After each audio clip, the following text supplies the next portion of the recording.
Bueno, vamos a continuar con el desarrollo de nuestro contenido programático. Vamos a finalizar en este vídeo.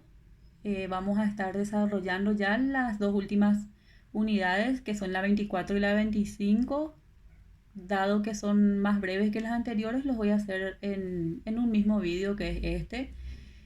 Y primero les voy a hablar de la 24, que habla del contrato de mutuo, y en la 25 vamos a hablar del contrato de comodato. Bueno, empezamos con el contrato de mutuo.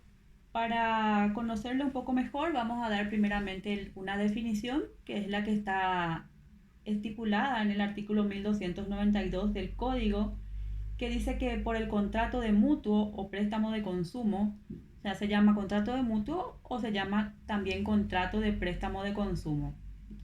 Da lo mismo.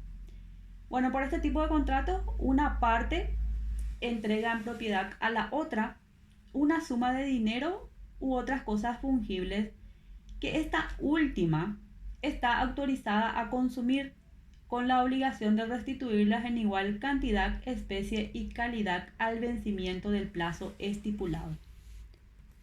En cuanto a los caracteres de este contrato, tenemos que el contrato de mutuo es un contrato bilateral, oneroso, real y cuyo objeto deben ser cosas fungibles.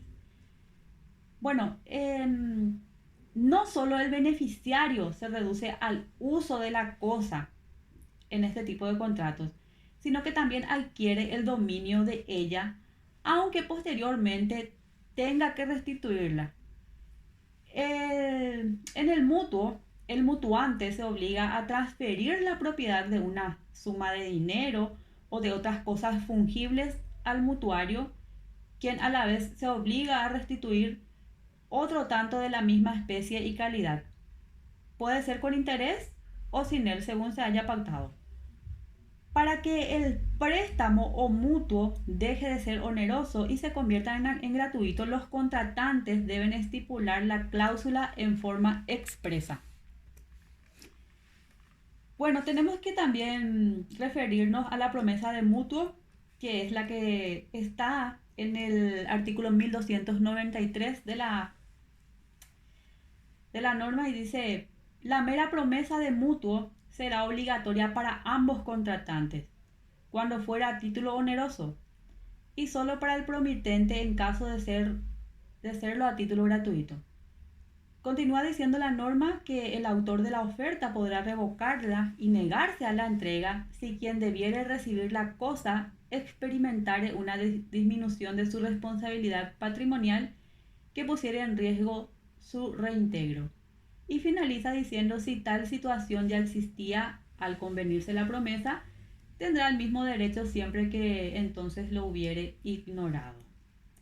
Bueno, vamos a hacer un breve ejemplo de esto.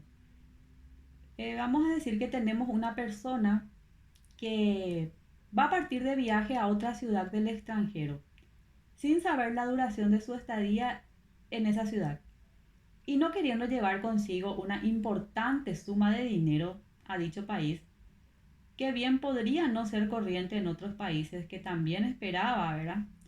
Entonces el viajero se dirige a un banquero de su domicilio y le ruega que le otorgue una carta de crédito hasta el monto de una cierta suma a cargo de un banquero de la ciudad de su destino. Si el banquero de su domicilio consiente en otorgarle la carta de crédito y el banquero de la ciudad del extranjero a donde propone ir consiente en descontarla, habrá de parte de éste una promesa obligatoria de crédito que deberá cumplir si el portador de la letra se lo pide, por el total de la suma aceptada. Más la convención no pasará al estado de préstamo sino cuando éste haga uso del crédito y solo en la medida que lo haga. Y el contrato de préstamo se perfeccionará, dice nuestro autor, por la computación de las monedas, por el pago en efectivo hecha en manos del tenedor de la carta de crédito, y dará nacimiento a las obligaciones de él resultantes. Y ya en el infine, o sea, en la última parte, agrega que la apertura de crédito por un comerciante dará derecho recíproco a la indemnización de pérdidas e intereses si cada una de las partes dejare de cumplir el contrato. El mutuo oneroso es un contrato sinalagmático perfecto en que, como tal, confiere acción para exigir su cumplimiento. En cambio, el mutuo gratuito es unilateral porque el único obligado es el mutuario, pero sin acción de su parte contra el mutuante para constreñirle a cumplir su promesa.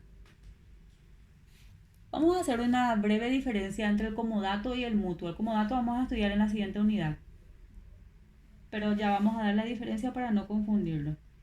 El comodato y el mutuo se diferencian por el objeto del contrato. En el comodato, el bien de uso debe ser cosa no fungible, en tanto que en el mutuo la cosa es fungible. En el comodato, el contrato es siempre gratuito. En el mutuo, el contrato puede ser oneroso o también puede ser gratuito. El siguiente punto del programa habla de la extinción del contrato. Bueno, el artículo 1297 dice que si el mutuario no cumple la obligación del pago de los intereses, el mutuante puede pedir la resolución del contrato. En cuanto a las obligaciones del mutuario, tenemos que son uno, restituir la cosa y otro, pagar los intereses. Y en cuanto a las obligaciones del mutuante o prestamista, tenemos que son la responsabilidad por los vicios o defectos ocultos del contrato. Bueno, hasta ahí la unidad número 24 y ahora vamos a pasar a la 25, que es el contrato de comodato, y acá finalizamos nuestro contenido programático. Es la última unidad. Bueno, el contrato de comodato, tenemos que saber primeramente que la palabra comodato viene del latín jurídico comodatum, que significa préstamo, y deriva del verbo comodare. Bueno, el artículo 1272 del Código Civil prescribe que el contrato de préstamo será comodato cuando una de las partes entregare a la otra gratuitamente, con facultad de usarla, alguna cosa no fungible, siempre que fuere individualizada a los efectos de su restitución. El comodato, como observamos, es un contrato en virtud del cual uno de los contratantes se obliga a conceder gratuitamente el uso de una cosa no fungible y el otro contrae la obligación de restituirla. En cuanto a los caracteres, tenemos que el contrato de comodato es un contrato real, bilateral, gratuito. Y en cuanto a los elementos, tenemos que son elementos esenciales de este contrato. Como es real, debe ser entregada la cosa para su uso,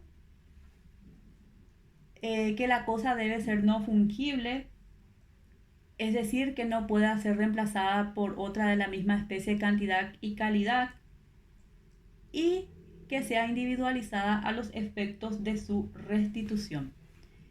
Y por último, tenemos la forma y la prueba de este tipo de contratos.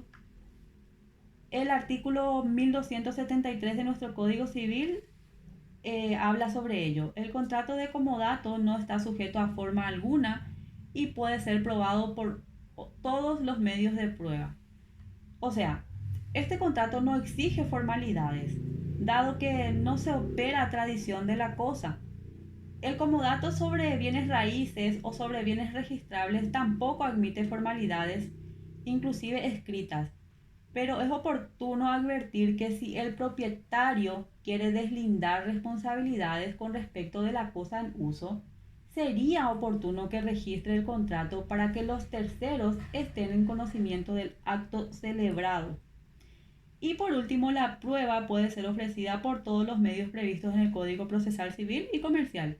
No se requiere que se los instrumente por escrito y que la entrega de la cosa por parte del dueño al comodatario gratuitamente para que lo use será suficiente para que se ejecute el contrato.